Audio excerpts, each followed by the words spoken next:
Okay. Well, More in Depth is just me running into Jay at a couple of spots. Like, I'm real strategic. So before I signed to Virgin, I was at Virgin all the time. You know, that was my thing. I knew Lenny was there, so I would go up there, holler at him, holler at other people, put my CD on different people's desks. I ended up at the Mix Show Power Summit performing as a Virgin artist before I was even signed there.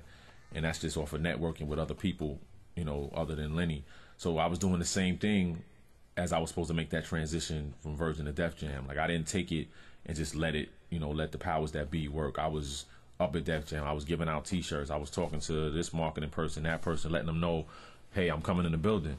So I was seeing Jay. You know, I was going out and at 4040 at this club, at that spot, knew where he was going to be. You know, I'm chilling with Len. Jay happened to be there.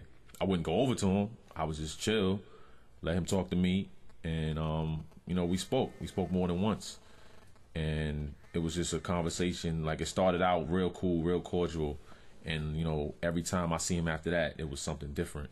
It was like his face would change, like he's like a shapeshifter or something. You know what I'm saying? I was like, this ain't the same dude. Like, he went from like, it's all love, like, yo, can't wait till you come through, to, yo, talk to Lenny, yo, I gotta hear the music. Nah, I know you nice. Like, what? Like, I don't understand what you're saying to me. So I had to double back and say, you know what? Let me focus on what I can control. And I do remember one conversation I had with him, and I was like, yo, what can I do to make this happen faster? Because I'm going through it here. You know what I mean? And he was like, yo, it's nothing you could do. And I was just like, wow.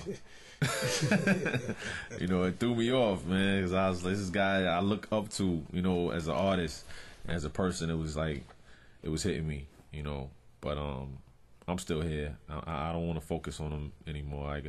He's still a great individual, a great artist, and an inspiration. So there's no beef, there's no issues. You know, I love the man's music, and who knows, one day we could probably work together. You know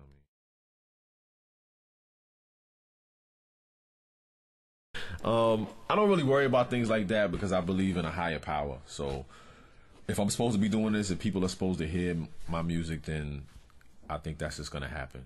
Of course, you know, when I did it, I thought about Lenny hearing it and people at Def Jam hearing it, but you know, I was still able to work with Free and Young Chris and people around them. But it really wasn't a diss record. It was more talking to the followers out there that feel like, when, you know, they're waiting for somebody to do something in order to do what they know is right or what they feel. Like, we would allow auto-tunes to run the radio until somebody says something, you know. And I just feel like over the years, it hasn't been enough trendsetters. Like, we sitting here waiting for one person to tell us what to wear, or, you know, one person throw a cardigan on, now everybody grabs cardigans. Like, it just doesn't make sense. And I think I had to bring light to that, you know, and I wouldn't be who I am if I didn't do that. So to take that risk, it's not even, you know, it doesn't even match up. I'd rather take that risk than sit back and just be talking in the barbershop about it. You know what I'm saying? So Sure.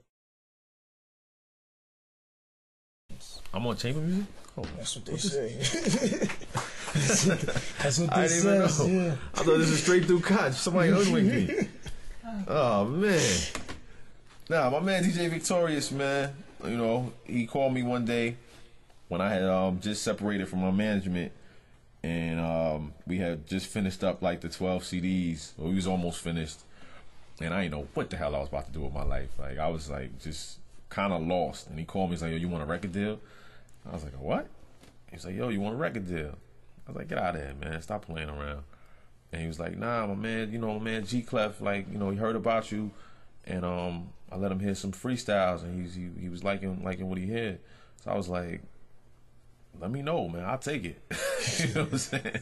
I didn't say it that eagerly, but you know, I was like, you know, let me know what it is, because at that point I didn't know what my next move was gonna be. Right. So the paperwork came in like a day or so, let you know how efficient these guys are. We didn't actually move on the deal until some months later. I think we actually signed on Valentine's Day. But it was one of those things, one of those blessing situations where everything just kind of worked out, and from them hearing a few records and a few freestyles, them just believing in what I was doing, and we sat down and made the deal happen in one day. So, you know, it was a great thing. My inspiration is everything around me. You know, anything people go through. If you listen to the album, just me talking about a dude in a wheelchair, people not having fathers, and just me dealing with relationships and things like that. All of that comes from living life. It's really no big, it's no crazy mystical thing that goes on. It's just that I feel like you hear a lot of rappers and they're real fantastical and real made up, and you know, they do a lot of things. They shoot you with a lot of different types of weapons and have a lot of money, and that's cool, you know, and maybe that'll be me, you know, one day. But right now, I'm living life like I'm like most of us. So I just feel like, let me put that out there on record and just do that, because that's what inspires me. You know, people hit me all the time and say that my music got them through a regular day or something they were dealing with, and that'll keep me going, because sometimes it's not as lucrative at this level of the game. So you need other things. Couple that with the fact that I don't know how long I'm gonna be on the earth, and you got a lot of songs. You know? I mean, I got a line in the song about my family wanted me to get a job at BJ's. The industry thought I was trying to BJ. Like, there are days where your money doesn't reflect, you know, all the things that you're putting into the game, and you start to think about other options, like, you know, real life around you. And as you get older, you know, you look in the mirror, and somebody like me who sacrificed a lot. Like, I don't have no kids, no wife, nothing like that. You know, my whole life has just been music. So there are days when, you know, you feel like just being a real regular person and just doing some of the things that don't focus on grinding and sacrifice and things like that. But whenever that happens, I'll read a MySpace message or a Facebook message, or somebody will email me, and it just bring me right back into it, and think like, if I can touch somebody's life, one person, it's worth it, man. You know, a dude hit me the other day and was like, his man was in the hospital with cancer, and he played some of my songs, and like, it made him feel better, you know. And I had to autograph a CD for him the other day at the signing, and stuff like that, man. That don't even match up to monetary, you know, figures. You know, a girl hit me yesterday on Facebook with a whole long email about her being touched as a kid, and asking me if I could make a record to enlighten people, because she heard some of my songs, and I take a lot of music, take a lot of real life instances and put them out there. And she was like, my song Insane, you know, I touched on some things, she feels the same way. Like, the whole thing was just crazy deep to me, you know what I mean? I was just like, wow, music can go a long way, so it keeps me going, man.